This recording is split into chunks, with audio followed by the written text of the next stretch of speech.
Hello friends, welcome to my mini blog. গতকাল আমরা সবাই মিলে চলে গিয়েছিলাম সৎসঙ্গ মন্দির। ওখানে গুরুমার জন্মদিন ছিল আর এখানে দেখো আমরা পৌঁছেও গেছি।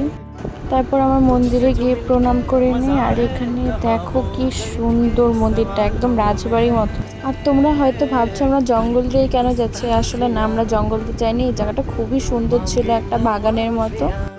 তারপর আমরা সিঁড়ি দিয়ে উপরে উঠে পড়ি আর উপরে দেখো এটা কি সুন্দর।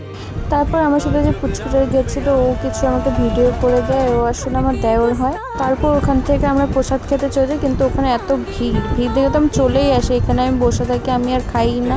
এখানে একটা পুকুরও ছিল, একদম সুইমিং পুলের মতন, দেখতে খুব সুন্দর।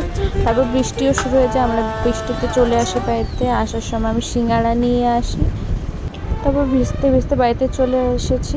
প্রচণ্ড গরম যেহেতু ছিল তাই ভালোই লাগছিল। আর আজকে ভিডিওটা কেমন লাগলো কমেন্টে জানিয়ে। Bye bye.